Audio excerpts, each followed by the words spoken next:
नमस्कार दोस्तों, स्वागत है आपके हमारे ओनली शिक्षा के यूट्यूब चैनल में। डेट है आज की 22 दिसंबर 2020 और ये है हमारे द हिंदू एडिटोरियल का अनाउंसमेंट। तो देखते हैं कि गाइस आज हमको यहाँ पे कौन से आर्टिकल को यहाँ पे डिस्कस करना है। हमारा जो फर्स्ट आर्टिकल है उसका नाम है की step to get to spectrums auction right. इस आर्टिकल का कंटेस्ट है कि आज कुछ रेडियो फ्रिक्वेंसी स्पेक्ट्रम्स की ऑक्शन बोली लगाई जा रही है, उससे संबंधित है ये आर्टिकल। इस आर्टिकल में बोला जा रहा है कि अभी यूनियन कैबिनेट के द्वारा उन रेडियो स्पेक्ट्रम्स की बोली लगाई जाएगी जिससे उन्हें कमर्शियल मोबाइल सर्विसेज में यूज़ किया जा सकेगा। एक डिसीजन को अभी दिसंबर 2016 को लिया गया है जिसमें ऑक्शन लगाई जाएगी एक मैथोलॉजी के द्वारा जिसका नाम है साइमल्टेनियस मल्टीपल राउंड असेंटिंग SMRA के द्वारा, और जिस मैथोलॉजी को पिछले 4 सालों में यूज़ किया गया है कि लास्ट वन में telecom regulatory authority of India की रिकमेंडेशन भी शामिल होगी जिसमें गवर्नमेंट द्वारा उन स्पेक्ट्रम्स की बोली लगेगी जो सब गीगाहर्ट्ज़ हैं, बैंड्स हैं 700, 800, 900 MHz के साथ साथ मिड बैंड फ्रिक्वेंसी जो है जिनकी होगी 1800 बैंड्स में, 2100 बैंड्स, 2300, 2500 MHz जो पूरे भारत में 22 लाइसेंस सर्विसेज एरिया में है। इस बार टोटल 2251 MHz स्पेक्ट्रम की बोली लगाई जाएगी जो 2016 में 2355 MHz स्पेक्ट्रम्स की बोली लगाई गई थी, और जो भी इस बोली से रिज़र्व प्राप्त होगा उसे गवर्नमेंट के रिज़र्व प्राइस में रखा जाएगा जो $50 बिलियन का है होगा। और 2016 में जितने स्पेक्ट्रम्स की बोली लगाई गई थी उसका टोटल रिज़र्व प्राइस सिर्फ $90 बिलियन का था, जिसमें से 700 MHz के स्पेक्ट्रम्स को तो सोल्ड ही नहीं किया गया अभी तक। इसमें कोई ज़्यादा अच्छा रिजल्ट नहीं दिखाता 2016 की ऑक्शन में, ऐसा ऑक्शनरीज के पॉइंट्स ऑफ व्यू से माना गया था। लेकिन जो ऑक्शन अभी होगी वो 2021 मार्च में सेटअप की जाएगी, उसके बारे में पूरे तरीके से नहीं कहा जा रहा है क्योंकि अभी कोई विजिबिलिटीज़ नहीं दी गई कि वो सक्सेसफुल होगी कि नहीं होगी। लेकिन कई फैक्टर्स अभी ऐसे हैं जिनके द्वारा कहा जा सकता है कि अभी जो भी ऑक्शनिंग रहेगी उन रेडियो फ्रिक्वेंसी की वो काफ़ी सक्षम रहेगी। जैसे कि पहला कहा जाता है कि भारत का रिजर्व प्राइस, पूरे भारत में इसके ऊपर अभी जांच हुई जिसमें भारत का रेडियो फ्रिक्वेंसी डेटा को निकाला गया जिसमें भारत का रिजर्व प्राइस एकदम सक्षम है उस बोली के प्राइस के लिए, और ज़्यादा से ज़्यादा रिजर्व प्राइस के कारण एक इन्वेस्टर में कॉन्फिडेंस रहता है। लेकिन कई बार रिजर्व प्राइस उन फ्रिक्वेंसीज़ के लिए ज़्यादा कर देना जिससे ना बहुत ही कम स्पेक्ट्रम्स को सेल आउट किया जाता है जिससे कि उनकी बोली लग ही नहीं पाती। और दूसरा कि रेडियो फ्रिक्वेंसी की क्वांटिटी इफेक्ट ज़्यादा होना, कि अगर उस रेडियो फ्रिक्वेंसी स्पेक्ट्रम्स की अगर उतनी क्वांटिटी मात्रा ही नहीं है और उसका प्राइस ज़्यादा है जिससे भी एक गवर्नमेंट के रेवेन्यू में कमी रहती है, जैसा कि 2016 में हुआ। आगे बोला जाता है कि आज जो कंपनीज़ हैं इन रेडियो फ्रिक्वेंसीज़ को देने वाले जो टेलकस कंपनीज़, उनकी पोजीशन पर सारी चीज़ें डिपेंड करती हैं। जैसे over the top OTT companies, जो फर्म्स जो अच्छे प्रोवाइडर्स हैं जिनके द्वारा भारत में सब्स्टिट्यूट गुड्स को प्रोवाइड किया जाता है फ्रिक्वेंसी के लिए, वॉइस ओवर इंटरनेट प्रोटोकॉल्स जिनके द्वारा ज़्यादा से ज़्यादा कस्टमर्स को बनाया जाता है, और जो गवर्नमेंट के रेगुलेशंस को भी उनके ऊपर कोई रेगुलेशंस ही नहीं लग पाते हैं अच्छे से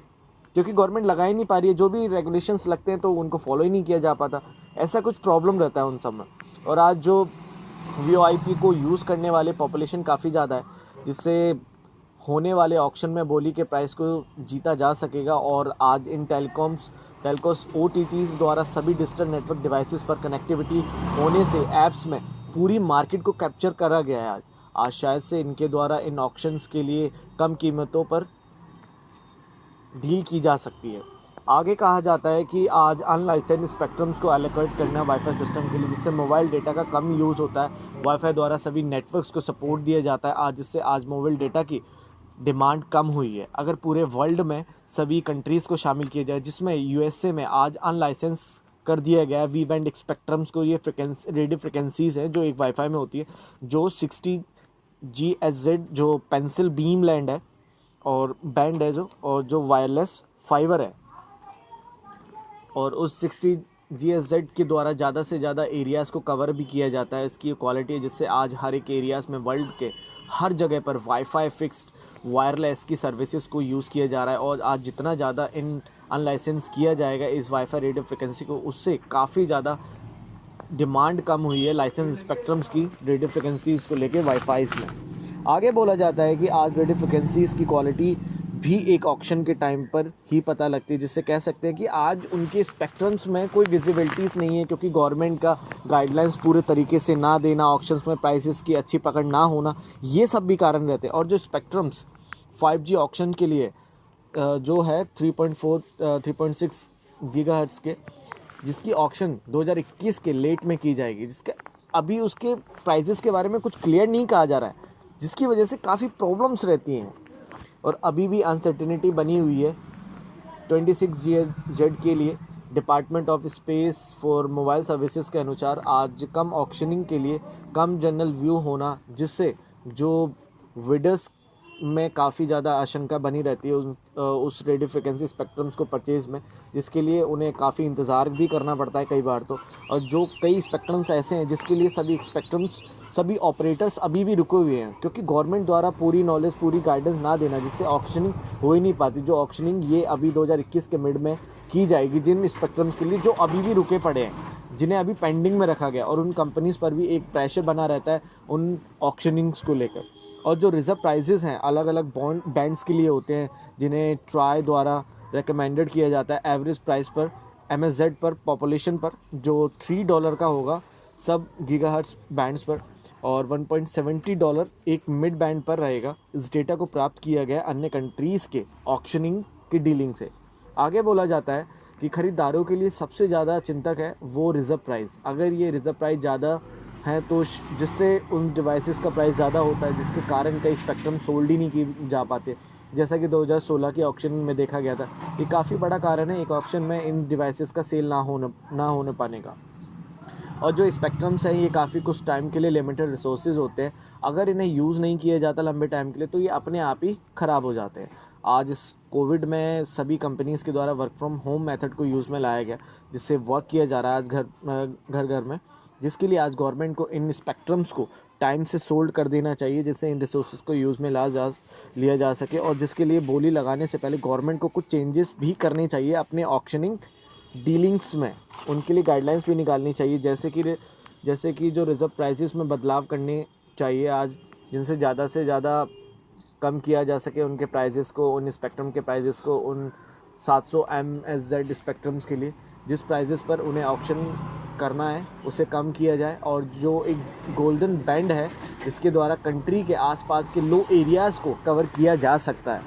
और जो 2.4, 5, 60 गीगाहर्ट्ज़ के स्पेक्ट्रम्स को अनलाइसेंस किया जाए, जो काफ़ी ज़्यादा इंपॉर्टेंट है एक वाईफाई के लिए, जिससे भारत में पब्लिक वाईफाई प्रोजेक्ट्स को भी चलाया जा सके, क्योंकि अभी गवर्नमेंट इस पब्लिक वाईफाई प्रोजेक्ट्स को लेके आने वाली है। और उन स्पेक्ट्रम्स पर भी गवर्नमेंट को अपनी फाइल्स अपडेट करनी चाहिए जो अभी तक पेंडिंग है, जैसे कि 3.3, 3.6, 26, 28 गीगाहर्ट्ज़ पर। और आज over the top OTT firms जिन्हें रेगुलेट किया गया है ministry of information and broadcasting के अंतर्गत, उन पर गवर्नमेंट को गाइडलाइंस जारी करनी चाहिए कैसे वे रेगुलेट की जाएंगी, उनके एरियाज़ में उन कंपनीज़ को रेगुलेट किया जाएगा, जिससे वो कंपनीज़ और टेलीकोज